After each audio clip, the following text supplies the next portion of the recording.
Alright guys, so today I'm going to show you how to mount a scope on a bolt action rifle. A lot of the same stuff will apply for any other kind of rifle here, but specifically this is for a bolt action. So things we're going to cover lining up the scope rings, flapping the rings, and then also torquing them down to correct spec and leveling the reticle. This style of scope ring, it has the windage base and then the dovetailed front. So using these is absolutely critical to the first step in mounting your scope. So these will center your rings to make sure that you are lined up, and that'll save you.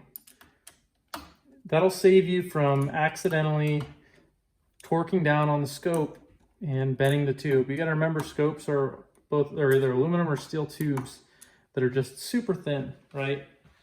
So see if you can get a good lined up there. So we're trying to get those two tips to kind of touch there, and they are pretty good. So next what we're going to do is lap the rings. So to lap the rings, we're going to take off the top section of the rings, and I'm going to put this paper towel on since we're going to be using some lapping compound. I'm just going to tear a hole in this paper towel just to avoid getting any of that abrasive compound down in the action. So that's folded over like that. Now you can only see the rings. There's two thoughts behind this process. So one, like if you go per the Wheeler Engineering kit that I'm using, they say to do the top rings with it as well. The other school of thought, and this comes from a book by W. Hamley Clark Jr. So Centerfire Rifle Accuracy. This is a really, really good book, and this guy knows his stuff. He says that you don't need to do the top ring. So I don't know where I stand on it exactly for today. I'm just going to do the bottom rings. I've done it both ways, and honestly, I'm curious which one works better. So I have the lapping bar set up here on the rifle. I'm going to be using 220 grit lapping compound. You can use 320 if you want. You don't want to get too fine with this because you're trying to create a good, you want it to be a little bit abrasive, so that holds on to the scope better in the rings.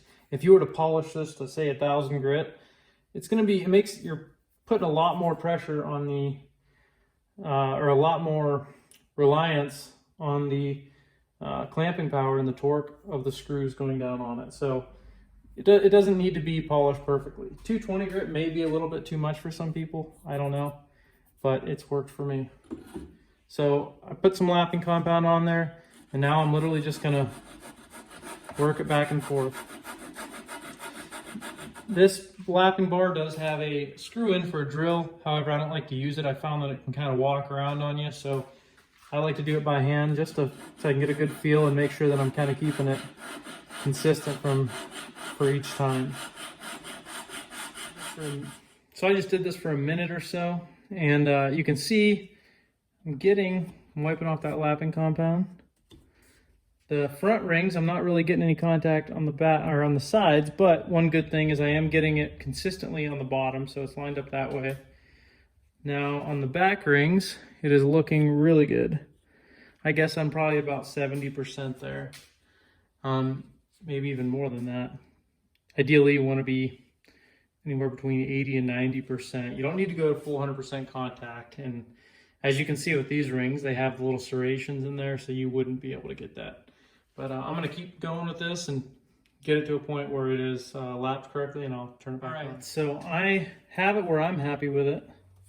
And I'm going to now clean off make sure I get all the lapping compound out of there. I don't want it to scratch the finish on the scope. And then we'll move to the next step, mounting the scope. Okay, so I have the rings lapped. Now I'm going to level the gun in the vise. So this is what's going to come critical to leveling your crosshairs, right? Yes, you can just mount it and keep checking it, pulling it up to your shoulder, but that takes a lot longer. This is the professional way, I guess you would say, of doing it. So leveling it in the scope, I want to show this Real Avid vise is phenomenal for this. So it has a little leveling bar here, and you just turn that knob, and let me pick this up and show you. So you just turn this knob here, and that adjusts the cant. And we have that leveled. Now we're gonna put the scope on. Okay, so I mounted the scope, or I just put the scope in the rings. I haven't adjusted eye relief or anything like that yet. But one thing I like to do, since I already leveled the base in the vise, I put that, in the Wheeler kit, it comes with a cheap little plastic level there. I don't necessarily trust it, but I do use it after I level the gun, just to make sure that I don't bump it out of place or accidentally get the rifle out of level. So I put it in there, and if it's not the same, no big deal. I kind of make a mental note of where it's at and watch it throughout the process to make sure that my whole rifle doesn't move. But anyways, when you're bringing down these rings and lightly tightening them up, you want to make sure that you're kind of getting an even space between the rings on both sides. It's very easy to not get that. So just getting that close.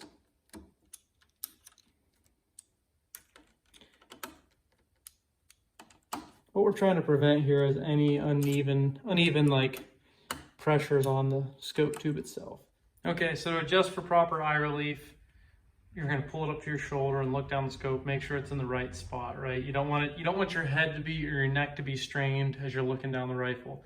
One thing I've noticed, if you're going to be shooting a gun prone most of the time, say you got something, you're going to shoot long range, you almost want to get that scope a little bit farther forward so you're not, like, once again, stressing your neck out a little bit the whole time you're shooting.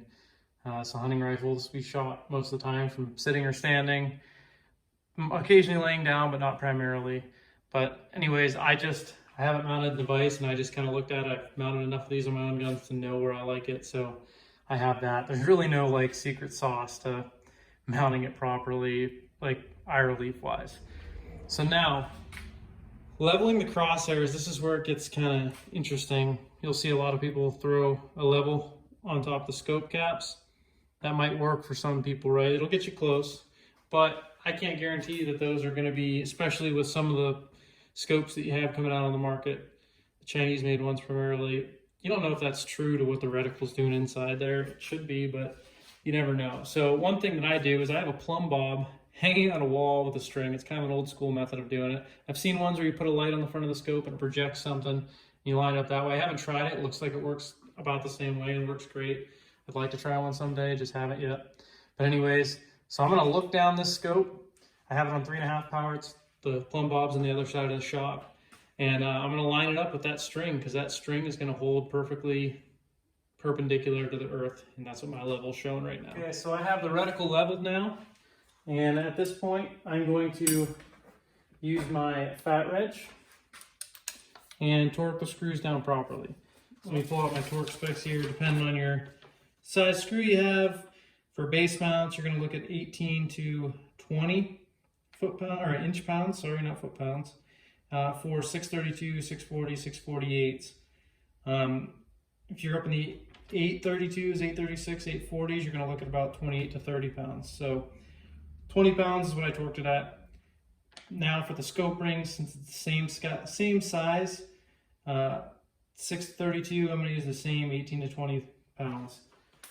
Some people like to use Loctite. That is completely up to you. I don't use it on my personal rifles. I use the removable stuff on other people's. And partially the reason I don't use it on my personal rifles is I am just trying to really test it. I want to know if it's necessary or not. Okay, so I'm going with a torque wrench. So same thing, you want to keep it even on both sides as you're going. This one's easier because I only have 2 screws on here.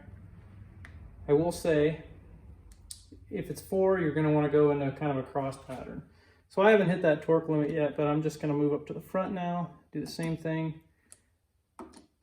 Okay, so now I got it somewhat snug. I'm going to start working again in the cross pattern. You could go in a cross pattern doing it this way. I don't really know if it's necessary.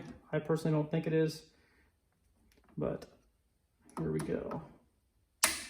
Okay, hit the torque setting on that one, hit it on that one. So I like to do it twice just to make sure. All right. Now the next size.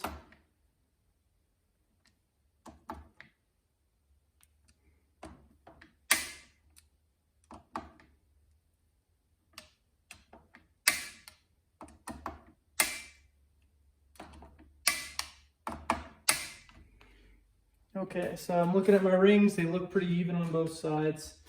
Now I'm going to check my reticle again, because believe it or not, when you tighten this down, it will kind of move your scope a little bit, and a good chance that your reticle could get moved off at this point. Honestly, I believe that's what why most people's reticles are canted a little bit, is they have it right and then they tighten it down and it just turns it off there. So I lucked out and mine did not move. I just checked it. So this is good to go, and this scope is mounted. It's a pretty simple process. The whole reasoning behind doing it this way is you're trying to get as little pressure as possible on that scope while also holding it true to the line there. Do you need to lap your rings every time? No. People have gotten away with that for how many years, but it is much better to have them lapped, because you're getting that full contact on there. You're gonna have a lot less problems if you do, is what I'm trying to say. But anyways, if you guys have any comments on this or you wanna chime in, please do so in the comments. Yeah, if you have any questions too, please let me know. Thanks.